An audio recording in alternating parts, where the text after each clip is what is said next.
Friend welcome to my YouTube channel Spandan pathology. मैं doctor Nirmal फिर से आ गया हूँ आपके सामने एक नए टॉपिक पे डिस्कस करने के लिए।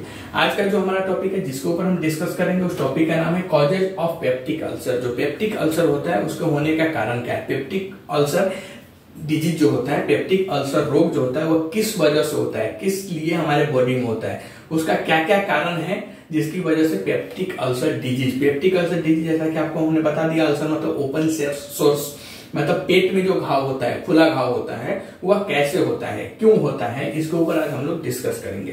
तो आइए देखते हैं कॉजेज ऑफ पेप्टिक अल्सर्स में पहला जो है the mucus lining in the GI tract मतलब gastrointestinal tract is design to digestive acid and enzymes to repair itself from damage specially in stomach and duodenum.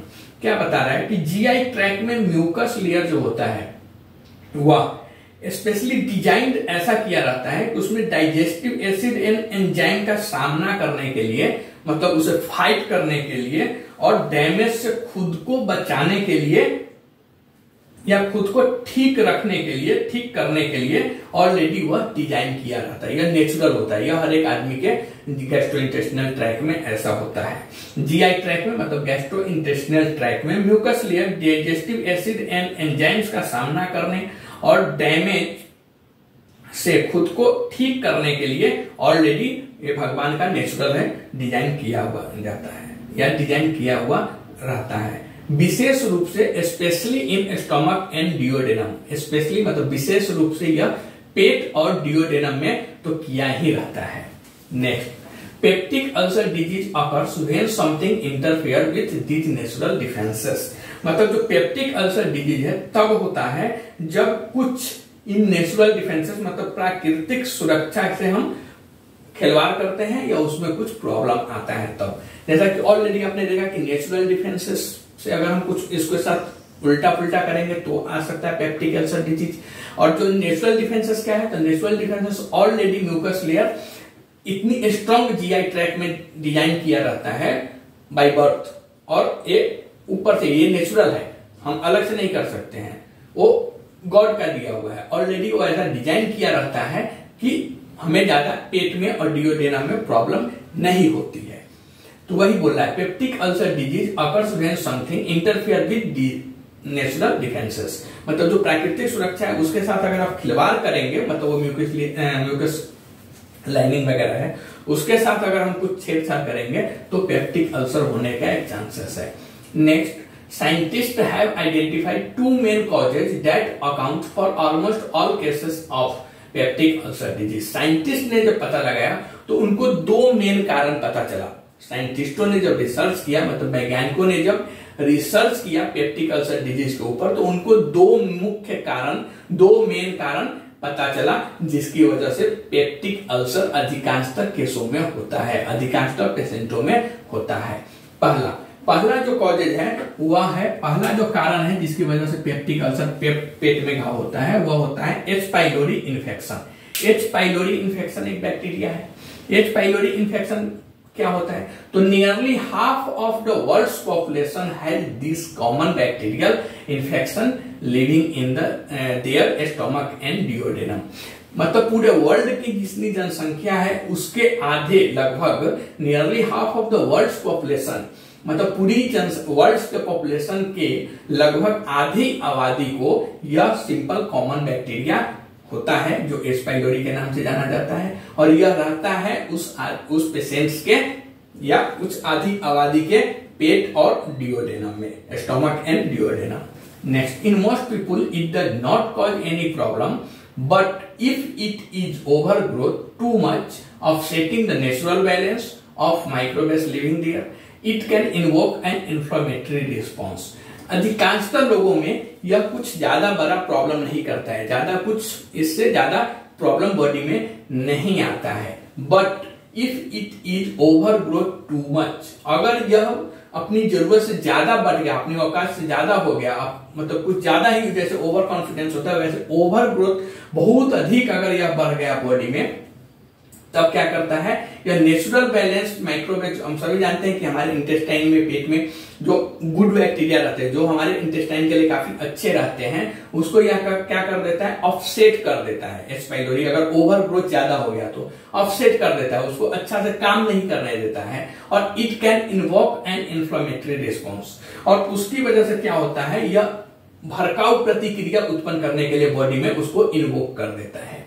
Next, the bacteria में also actively attack the lining, जो bacteria होता है वह काफी इसके बाद काफी सक्रिय रूप से, काफी एक्टिव होके यह क्या करता है, जो म्यूकस लाइनिंग होता है उसको अटैक करता है, उसको सुरक्षा के ऊपर वह क्या बोलते हैं, अटैक कर देता है, प्रहार कर देता है। ठीक है, और दूसरा जो कारण है तो यह था H pylori infection. H pylori infection में क्या होता है, ऐसे जैसा मैंने आपको बताया ऐसा होता है। और दूसरा जो एक बहुत बड़ा कारण देखा गया है, अधिकांशतः इंडिया में सबसे ज्यादा अगर केसेस है तो वह यह है, over use of NSAIDs। NSAIDs एक ड्रग्स है, उसको ज्यादा यूज, जरूरत से हमारी बॉडी को जितनी चाहिए उससे ज्यादा बॉडी को वह मेडिसिन खाने से, वह ड्रग्स खाने से पेशेंट को पेप्टिक अल्सर होता है। तो जिसे हम बोलते हैं overuse of NSAIDs। NSAIDs का मतलब होता है non steroidal anti inflammatory drugs.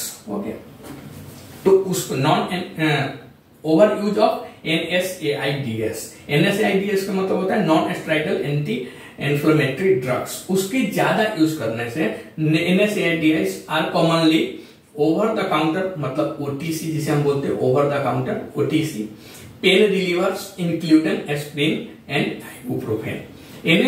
NSAIDs जो होता है वह commonly medicine over the counter, मतलब किसी भी मेडिकल पे over the counter without prescription मिलने वाली दवा होती है, और जिसका काम होता है पेन रिलीफ करना। मतलब जो आपको दर्द है, और किसी भी टाइप के दर्द है तो दर्द को कम करता है, जिसमें एस्प्रिन और आइबुप्रोफेन करके टेबलेट का नाम आता है, कॉम्बिनेशन में आती है एस्प्रिन या फिर आइबुप्रोफेन। तो एस्प्रिन और आइबुप्रोफेन ये सब जो मेडिसिन होता है यह NSAIDs कैटेगरी में आता है, non steroidal anti inflammatory drugs के इसमें आता है। ठीक है, और यह जो होता है यह काफी सामान्य कॉमनली मेडिसिन होता है, यह आपके किसी भी दुकान, किसी भी मेडिकल शॉप पे आपको मिल जाएगा, इसके लिए किसी भी डॉक्टर के प्रिस्क्रिप्शन की जरूरत नहीं है। और जो मेडिकल स्टोर वाले हैं वो लोग भी इसको काफी यूज करते हैं देने के लिए एंटी पेन रिलीवर्स में, कहीं दर्द वगैरह है तो। और इसकी वजह से क्या होता है, पेशेंट ज्यादा भी खाता है इसको, तो यह एक मेन कॉजेज इंडिया में देखा गया है जिसकी वजह से पेप्टिक अल्सर होता है, जिसे हम बोलते हैं ओवर यूज ऑफ NSAIDs। ठीक है, next, you can get them without a prescription and take them without doctor advice. यह जो होता है NSAIDs ड्रग्स, वह आप बिना किसी डॉक्टर के प्रिस्क्रिप्शन के ले भी सकते हैं, और बिना किसी डॉक्टर के एडवाइस के भी लिया जा सकता है। बिना किसी एडवाइस, बिना किसी डॉक्टर एडवाइस मतलब बिना किसी डॉक्टरी सलाह के आपके दुकानदार जो फार्मासिस्ट होते हैं वो भी देते हैं, या फिर पेशेंट खुद भी लेता है पेन किलर के रूप में, पेन रिलीवर के रूप में, पेन को ठीक करने के लिए, बॉडी के किसी भी दर्द को ठीक करने के लिए। बट वह जो होता है वह NSAIDs ड्रग्स होता है, और वह आपको बाद में जाकर ज्यादा यूज कर रहे हैं, ज्यादा पेन किलर खा रहे हैं तो वह फिर एक पेप्टिक अल्सर डिजीज होने का चांस हो सकता है। Next, it's common for people to take very much. यह क्या है, सामान्य है, किसी भी दुकान पे जाके आप हम बोलेंगे ये मेडिसिन चाहिए तो यह सबसे पहले तो क्या है, OTC प्रोडक्ट है, तो OTC प्रोडक्ट होने की वजह से इट्स कॉमन फॉर पीपुल, या पीपुल के लिए बहुत सामान्य है, और इसकी वजह से क्या होता है, पीपुल जो लोग होते हैं वह बहुत ज्यादा यह खा भी लेते हैं। सर दर्द हुआ गोली खा लो, पेट दर्द हुआ खा लो, बट उस देखते नहीं कि NSAIDs का क्या साइड इफेक्ट है। Next, this can affect the chemical in the stomach and duodenum. यह मेडिसिन क्या करता है, जो हमारे पेट में जो रसायन होता है, पेट के जो केमिकल होते हैं, एसिड्स हुआ, एंजाइम्स हुआ, उसको क्या करते हैं, काफी हद तक प्रभावित कर देते हैं, काफी हद तक उसको प्रॉब्लम कर देते हैं, क्रिएट कर देते हैं। ठीक है, नेक्स्ट है NSAIDs inhibit the prostaglandin that repair damage to gastrointestinal lining। यह इंपोर्टेंट है, यह जो दवाई होती है जिसे NSAIDs कैटेगरी में रखते हैं, NSAIDs non steroidal anti inflammatory drugs, वह क्या करता है, वह प्रोस्टाग्लैंडिन करके होता है, प्रोस्टाग्लैंडिन को रोकने का काम करता है, मतलब उसको स्टॉप करवाता है। और जिसकी वजह से क्या होता है, जबकि प्रोस्टाग्लैंडिन का काम क्या है, तो जबकि प्रोस्टाग्लैंडिन जीआई मतलब गैस्ट्रो इंटेस्टिनल रिलेटेड डैमेज को रिपेयर करने का काम करता है। तो इसके लिए जो प्रोस्टाग्लैंडिन है यह हमारे बॉडी में काफी इंपॉर्टेंट है। प्रोस्टाग्लैंडिन का काम ही है कि जो गैस्ट्रो इंटेस्टिनल लाइनिंग है उसको क्या करता है, डैमेज हुआ है तो उसको रिपेयर होने का काम करता है। लेकिन यह जो NSAIDs कैटेगरी के जो मेडिसिन होता है वह क्या करता है, प्रोस्टाग्लैंडिन को ही रोक देता है, प्रोस्टाग्लैंडिन को ही काम नहीं करने देता है। और प्रोस्टाग्लैंडिन अगर काम नहीं करेगा तो जो गैस्ट्रो इंटेस्टिनल लाइनिंग में जो कुछ अगर डैमेज हो रहा है तो उसको रिपेयर नहीं कर पाएगा प्रोस्टाग्लैंडिन, क्योंकि इसको काम करने नहीं दे रहा है NSAIDs कैटेगरी के मेडिसिन। तो NSAIDs inhibit the prostaglandin that repair damage to gastrointestinal lining. Okay, और बहुत सारे कारण हैं बट वह मेन कॉजेज में नहीं आते हैं।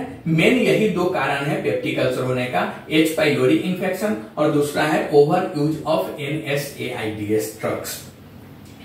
Other uncommon causes of peptic ulcer disease include, अन्य भी अनकॉमन, कॉमनली नहीं है, अनकॉमन कॉजेज है पेप्टिक अल्सर डिजीज होने का, जिसमें आता है अदर इन्फेक्शन। अगर किसी टाइप के बॉडी में इन्फेक्शन है तो पेप्टिक अल्सर होने का चांसेस बढ़ जाता है, बट यह शॉर्ट टर्म के लिए होता है। Next, ischaemia. इस्केमिया जैसा कि आपको हमने बता दिया था लास्ट वीडियो में, इस्केमिया मतलब होता है कि ब्लड सप्लाई का रुक जाना, loss of blood supply. Ischaemia का मतलब होता है कि लॉस ऑफ ब्लड सप्लाई, उसमें ब्लड सप्लाई प्रॉपर इंटेस्टाइन के पास नहीं आ पाता है, तो उसकी वजह से भी एक देखा गया है कि पेप्टिक अल्सर होने का चांसेस रहता है। नेक्स्ट होता है सीवियर फिजियोलॉजिकल स्ट्रेस। अगर कोई आदमी अपने शारीरिक रूप से काफी स्ट्रेस में है, तनाव में है, तो फिर उस कंडीशन में भी देखा जाता है कि पेप्टिक अल्सर डिजीज हुआ है। नेक्स्ट है कीमोथेरेपी और रेडियोथेरेपी। अगर किसी पेशेंट को कैंसर हुआ है और उसको कीमोथेरेपी या रेडिएशन थेरेपी का ट्रीटमेंट दिया जा रहा है तो उसके वजह से भी पेप्टिक अल्सर होने का चांसेस रहता है। क्रोहन्स डिजीज, नेक्स्ट क्रोहन्स डिजीज में भी पेप्टिक अल्सर होता है। नेक्स्ट होता है स्टमक कैंसर। अगर किसी को पेट में कैंसर है, अमाशय कैंसर जैसे हम हिंदी में बोलते हैं, अगर किसी को पेट का कैंसर है तो उसमें तो 100% है कि पेप्टिक अल्सर डिजीज होगा ही होगा। तो आइए एक बार ऊपर से देखते हैं causes of peptic ulcer disease में जब हम नोट बनाएंगे तो उसमें फर्स्ट लिखें the mucus lining in the GI tract is designed to digestive acid and enzymes to repair itself from damage specially in stomach and duodenum. Next, peptic ulcer disease occurs when something interfere with these natural defences. Next, scientists have identified two main causes that account for almost all cases of peptic ulcer disease. First, H. pylori infection. H. pylori infection, nearly half of the world's population has this common bacterial infection living in their stomach and duodenum. Next, in most people it does not cause any problem, but if it is overgrowth too much, upsetting the natural balance of microbes living there, it can invoke an inflammatory response. Next, the bacteria may also actively attack the lining. और दूसरा जो कारण लिखेंगे, second causes लिखेंगे, वह लिखेंगे overuse of NSAIDs। NSAIDs का मतलब आपको मैंने बता दिया, non steroidal anti inflammatory drugs. NSAIDs are commonly over the counter OTC pain relievers including aspirin and ibuprofen. You can get them without a prescription and take them without doctor advice. Next, it's common for people to take very much. Next, this can affect the chemical in the stomach and duodenum. Next, NSAIDs inhibit the prostaglandin that repair damage to gastrointestinal lining. Other uncommon causes of peptic ulcer disease includes other infection, ischemia, severe physiological stress, chemotherapy और radiotherapy, Crohn's disease, stomach cancer। तो यह था हमारा causes of peptic ulcer disease के ऊपर एक short note. But एक uncommon causes जो है वह 2-3 टाइप्स के अभी और है जो इसमें जगह नहीं थी, इसके लिए हमने यहाँ पे लिखा नहीं है। तो 2-3 टाइप के और कारण हैं जो अदर अनकॉमन कॉजेज में आते हैं। For example, gastric bypass surgery, यह भी एक कारण देखा गया है। गैस्ट्रिक बाईपास सर्जरी, यह भी एक कारण देखा गया है कि इसकी वजह से भी पेशेंट्स में पेप्टिक अल्सर डिजीज होने का चांसेस रहता है। नेक्स्ट होता है इसोफेगाइटिस। इसोफेगाइटिस जिसे हम क्रोनिक मतलब पुराना स्वेलिंग अगर है तो ऐसा पुराना अगर बॉडी में इसोफेगस में अगर स्वेलिंग है तो आइटिस मतलब होता है इन्फ्लेमेशन। इसोफेगस में अगर इन्फ्लेमेशन है तो यह भी एक कारण देखा जाता है पेप्टिक अल्सर का, जिसे हम बोलते हैं इसोफेगाइटिस। और एक यह भी इंपॉर्टेंट है ऑटो इम्यून डिजीज, यह इम्यून सिस्टम से रिलेटेड है, ऑटो इम्यून डिजीज। तो यह सब एक अनकॉमन कॉजेज होता है पेप्टिक अल्सर डिजीज का। मेन जो कॉजेज है वह है एच पाइलोरी इन्फेक्शन और NSAIDs ड्रग्स। ओके, होप अच्छा लगा होगा आप लोगों को, आशा करता हूँ कि वीडियो पसंद आया रहेगा। ठीक है, तो आज का हमारा टॉपिक यही था, causes of peptic ulcer disease. Next video में मिलते हैं किसी नए टॉपिक पे डिस्कस करते हुए, तब तक के लिए थैंक यू।